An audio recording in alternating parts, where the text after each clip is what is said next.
Hello everybody! Welcome to another vlog and oh my gosh, ang bilis ng panahon. This is my last vlog, my last video of the year 2018. And sobrang nakakagulat yung mga pangyayari. Sobrang bilis lang.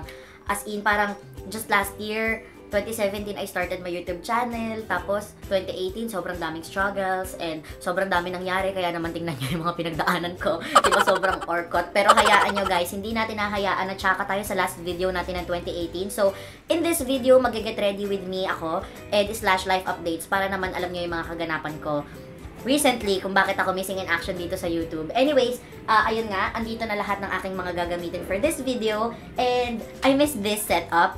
Ginagamit ko ngayon yung cellphone ko to vlog and to film this video kasi I am charging my camera para sa what I got for Christmas video that I will film later after nito. Anyways, ayun nga, mag-start na tayo dahil natsatsakahan ako sa mukha ko. So, pagpasensyahan nyo kung hindi ako masyadong tumitingin sa camera kasi nga medyo nasasanay, medyo hindi na ako sanay na nagfe-film ng gamit ang cellphone pero ilalaban natin to. Kanina pa ako daldal, hindi ko pala napindot yung record button, nakapag lip tint na ako and stuff. Ang lip tint na ginamit ko ay itong Tony Moly, alam nyo na yan mga kabeshi. And ang foundation na gagamitin ko ngayon ay yung Fit Me, ay Superstay. Favorite ko yan. Anyway, start na tayo. Bakit nga ba ako missing in action sa YouTube lately? Sobrang daming ganap sa live.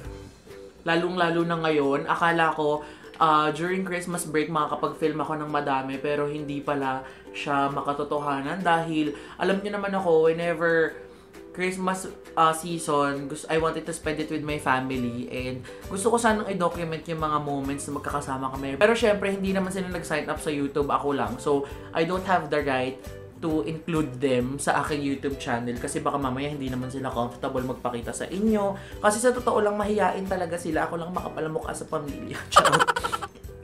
Anyways, ayun nga. So, super simple lang nung celebration namin this year. As in, parang dinner lang, ganon. Tapos parang as in normal bonding lang talaga with the family. And ayun naman talaga yung pinaka-essence ng Christmas is to, you know, magkaisa tayo as a whole. Parang it's a celebration of the birth of our Lord Jesus Christ. And parang dapat masaya lang. Dapat hindi tayo like, tsura ko. Parang alam mo yun, hindi na tayo dapat gumala-gala, umalis-alis, maganda ng bongga. Parang magkakasama lang kayo ng family nyo, parang bongga na yun. Sobrang enough na yun. Hindi ko maayos yung mukha ko. Anyways, ang ganda talaga nitong foundation na to and medyo mabilis siya mag-set. Ayun na nga. So, ang pinagkakaabalahan ko lately, syempre school, pero konti na lang kasi yung subjects ko. So, hindi ko pwedeng sabihin na that's taking up too much time sa aking life kasi I only go to school Tuesdays and Thursdays, tapos Monday, Wednesday, Friday, Saturday, and Sunday nasa internship ako. So you can see ang ganda ng coverage ng foundation na to. Natakpan niya agad lahat ng pinagdaanan ko sa buong 2018. Charot. Anyways, ayun nga, ang dami kong daldalin. Ang hirap pala mag-get ready with me kasi parang, alam mo yun, salita ka ng salita, dapat nag-focus ka sa pagpapaganda. Anyways, ayun nga, ano ba sinasabi ko? Ayun, I started my internship with ABS-CBN Film Production, Star Cinema, and sobrang dami namin ginagawa. And syempre, internship yun, hindi naman ako pwedeng mag-vlog-vlog dun basta-basta at talikuran yung trabaho ko, diba? So, hindi ko masyadong nakaharap tong YouTube channel ko. So, may mga pending videos pa ako na kailangang i-film na hindi ko pa ma-film ngayon. Kasi nga, kauuwi lang din ng ate ko dahil, ayun nga, I spend time with my family. Syempre, ginrab ko din yung opportunity to be with them and to have fun with them. Ganon.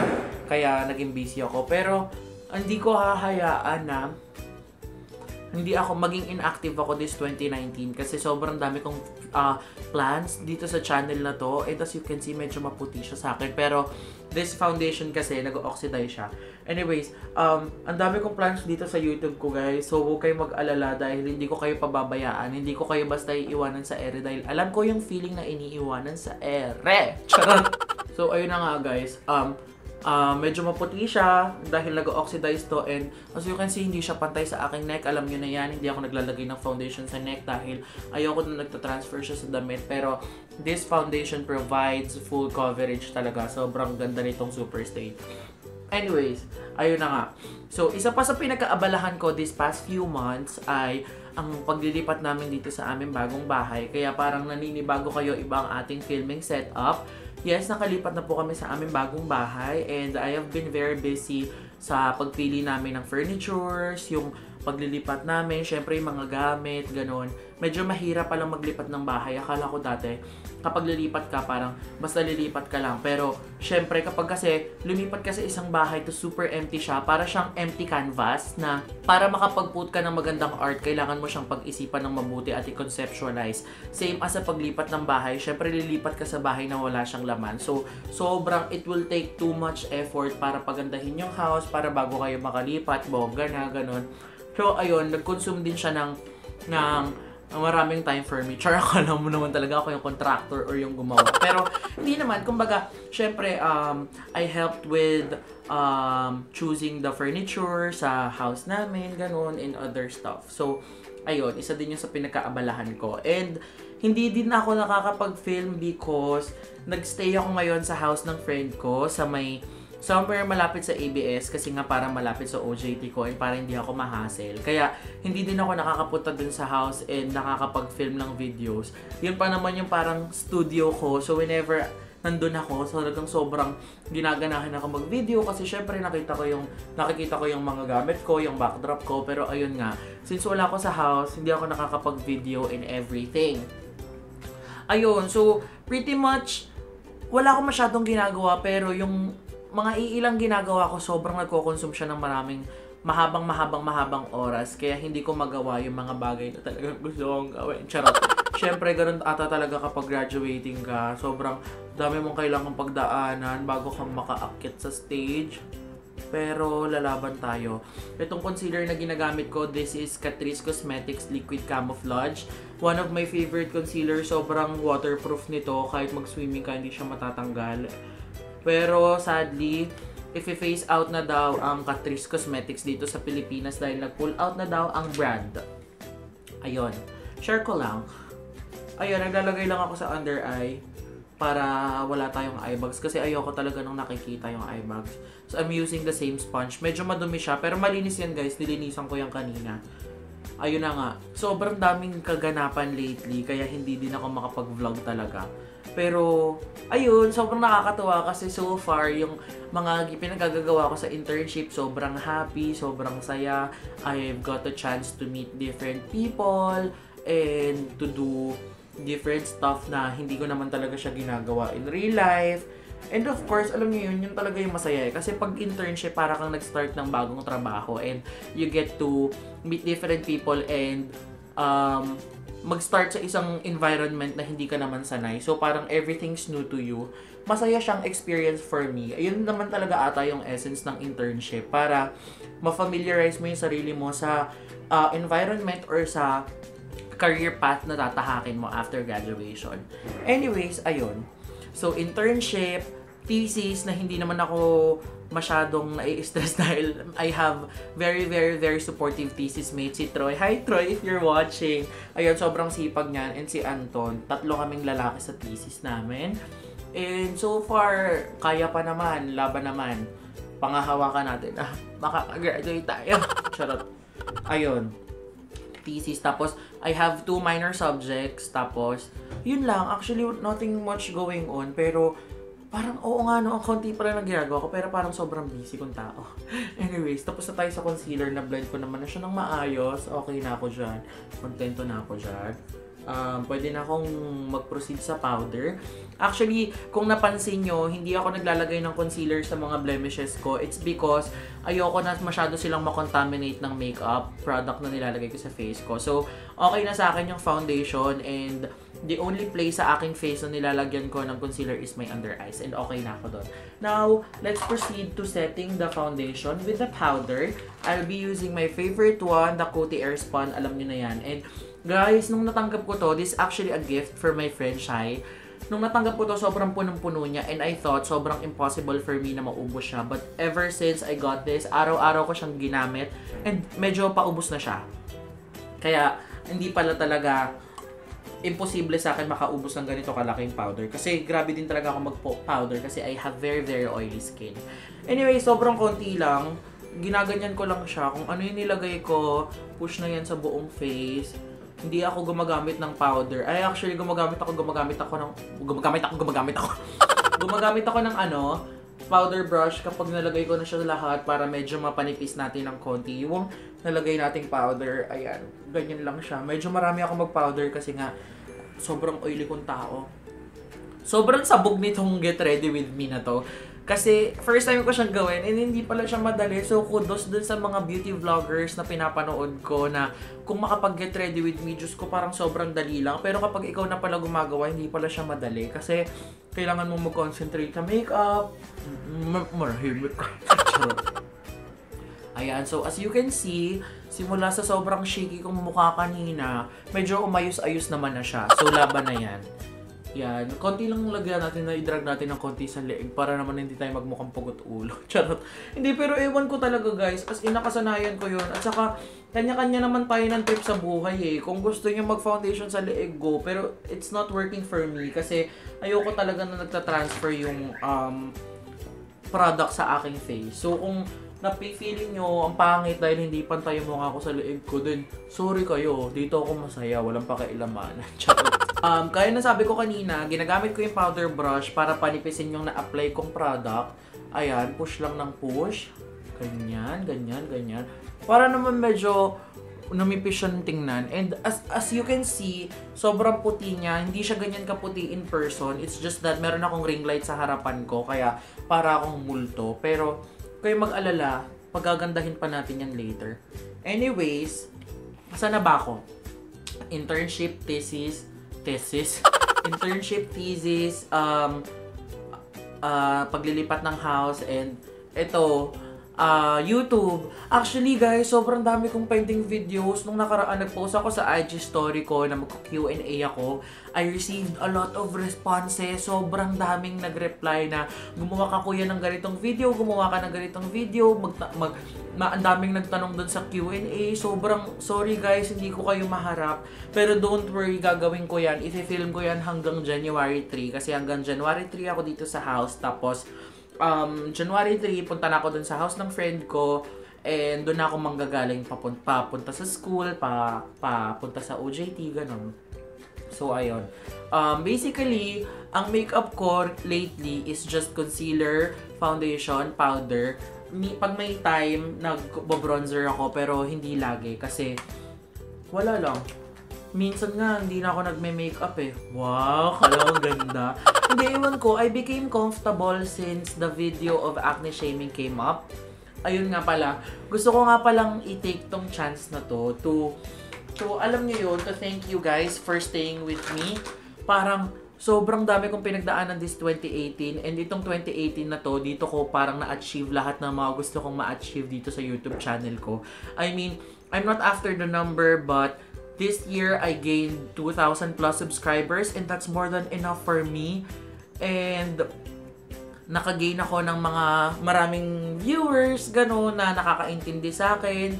I gained new friends. Alam niyo ba guys, when I filmed the acne shaming video reaction, a lot of you, ito sa inyong mga nanonood, a lot of you became my friends. You constantly message me on Instagram, on Facebook, on Twitter.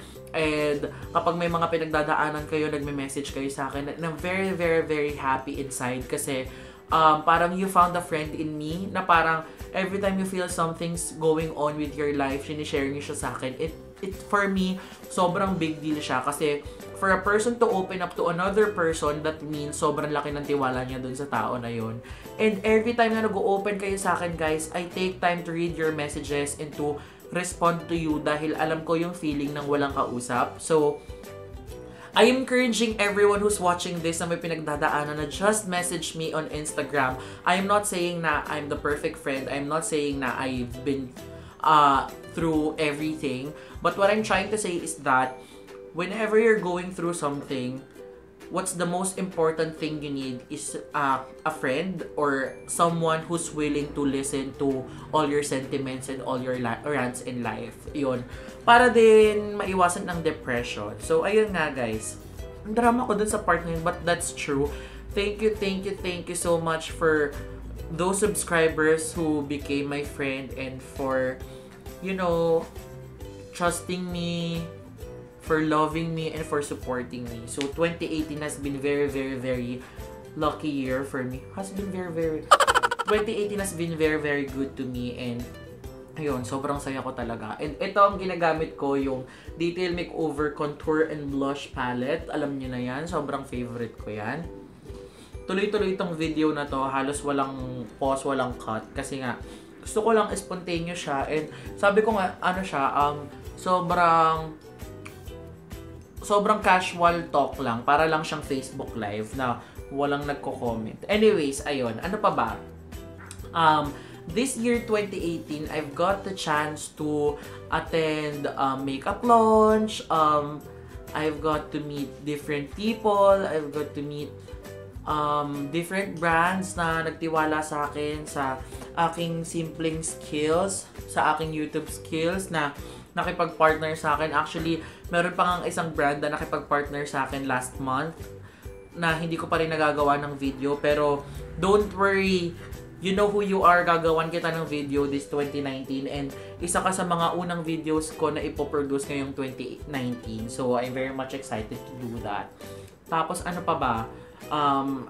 I've got to experience new things. Sobrang unforgettable tong year na to. For me, it's a year of me growing up. I'm not saying I'm immature, but 2018, sobrang dami kong natutunang lessons in life when it comes to money, saving time, managing myself, managing my time, halos lahat. Ayun nga. Basta sobrang saya ko. Grabe itong impact ng 2018 sa akin. Kaya, ayan. Medyo umu-okay na yung itsura compare kanina. Ayan, ganyan-ganyan nyo lang, brush lang, and mauubos na pala yung memory ko, so kailangan kong buksan yung laptop ko at i-transfer tong file. So, I'll be back. Wait lang, ayusin ko lang din to, pero babalikan ko kayo. Don't worry, wala akong gagalawin sa mukha ko. Kung ano yung nakikita nyo ngayon, yan din yung magbabalik mamaya. Wait lang, I'll be back, promise. Sobrang tagal ng inintay ko, as in parang almost 30 minutes ata akong nag-transfer ng files, kaya parang feeling ko nag-oil up na yung makeup ko. Anyways, let's go back sa paglalagay ng contour and blush. Hindi ko alam kung ano nang pinagsasabi ko kanina, and as you can hear guys, medyo umiingay na yung paligid kasi nag-start na din kumanta yung family ko, and yung mga kapitbahay they just started. And as you can hear guys, nagsimula na ding mag-video kayong family ko sa baba, so medyo maingay na, and yung kapitbahay medyo maingay na din. So ayun. Actually tapos na pala ako sa contour, maglalagay na lang ako ng blush. Tapos very very light lang naman, hindi naman kailangan marami. Ayan lang. Hingal ako, grabe yung struggle ko sa pag-transfer ng files. Anyways, going back, hindi ko na matandaan kung nasaan ako last time, and yun nga, sabi ko nga, I want this video to be as spontaneous as possible. So, kumbaga, ito na lang, parang looking back na lang sa 2018, I'm very, very grateful kasi sobrang dami magagandang bagay na nangyari sa akin na kailangan ko talagang ipagpasalamat. Kasi, alam niyo yun guys, hindi biro ang mag-YouTube. Lagi ko tong sinasabi sa iba kong vlogs na parang, yung pag-YouTube, it's a commitment na talagang kapag gusto mo siyang gawin, kailangan willing kang mag-invest ng time, effort, money. Kasi to put up a video, medyo mahirap siyang gawin. And ayun. Pero syempre, kung gusto nyong mag-start, go lang. Just start. Alam nyo, there's no perfect timing. Huwag na kayong mag-intay sa perfect timing na yan. Kasi kayo hintay nyo, baka mamaya malipasan na kayo. Charot. Malipasan, gutom lang. Pero ayun guys, if you feel like you wanna do this, go lang, support ko kayo dyan, and just follow your heart. Kung baga ano yung dinidesire ng puso nyong gawin nyo, just gawin nyo lang. Parang, ang bagay kasi kapag hindi mo siya pinipilit, mas maganda yung nagiging outcome. So, ayan, nakapag-contour and blush na tayo. Nakalimutan kong lagyan yung nose ko, and ang ipang na nose contour natin is same brush na lang din. Very, very light lang naman. Kumbaga, dinip ko lang siya dito sa may contour shade. Tapos, ayun, brush ko lang siya dito sa gilid ng nose ko. And, this is gonna be a fresh makeup. So, hindi na din ako maglalagay ng kilay and mascara. Kasi, it's gonna be a long night and ayoko namang makulas mamaya. Kaya, okay na ako sa ganyan. Actually, kontento na ako sa itsura ko ngayon. Pero bago ang lahat, ano ko lang ulit ng brush yung face ko. Kasi parang ang sabi ko kanina, nag-oil up na ako. Ayan. Go lang. Ayan na siya. As you can see. Anyways, ayun. Itong upcoming 2019, I'm claiming na sobrang mas magiging fruitful sa ating lahat na mas magkaroon tayo ng maraming subscribers, lumaki yung community natin, mas marami akong ma-inspire na tao, mas marami akong makakollaborate na tao, na brands, maraming projects na dumating sa akin, makagraduate ako, maging successful yung internship ko, and halos lahat, syempre lahat naman yan gusto kong maranasan. Pero syempre, ang gusto ko magkaroon ng love life. Charot lang, yun lang. Mga eksena ka. Medyo sabog tong Get Ready With Me na to, pero I have a lot of things to be thankful for this year. And super masaya akong i-close in chapter ko ng 2018. Kasama kayo, ikaw na nanonood. You've been part of my life. So thank you so much for being part of it. Sobrang. I cannot wait to create new memories with you in the future. So please keep on supporting me and share this video to your friends para naman dumami tayo at lumaki yung community natin and mag-spread lang tayo lagi ng positivity. Anyways, proceed na tayo. Mag-film na ako ng aking what I got for Christmas since full charge na din naman yung camera ko. So I hope nag-enjoy kayo sa Get Ready With Me na to. This is the final look. Samahan nyo ako. Panoorin nyo din yung next video ko. It will be up after this video. So, ayun. Medyo magpapalit lang ako ng damit and mag-aayos lang ako ng very light ng buhok. Magsusuklay naman ako para medyo presentable. Anyways, ayun. Sana naiintindihan nyo kung bakit ako missing in action this past few weeks. Pero huwag kayong mag-alala. Every time na magkakaroon ako ng chance, I'll grab it and magfi-film ako for you para catch up naman tayo isa't isa. And if you have any questions, kindly message me on Instagram, follow me on my other social media accounts. It will be in the description box. Thank you so much for watching. I hope you had a beautiful Christmas and sana magkaroon tayo lahat ng fruitful 2019. So thank you so much for watching this video. Kindly like if you enjoy and subscribe if you haven't already. Share this to your friends para mas masaya ang buhay natin. And ayun, let's spread positivity. Thank you so much for watching again and again, paulit-ulit. Again, this is Josh Gonzalez telling you to always look on the bright side of life. Bye guys! Mwah!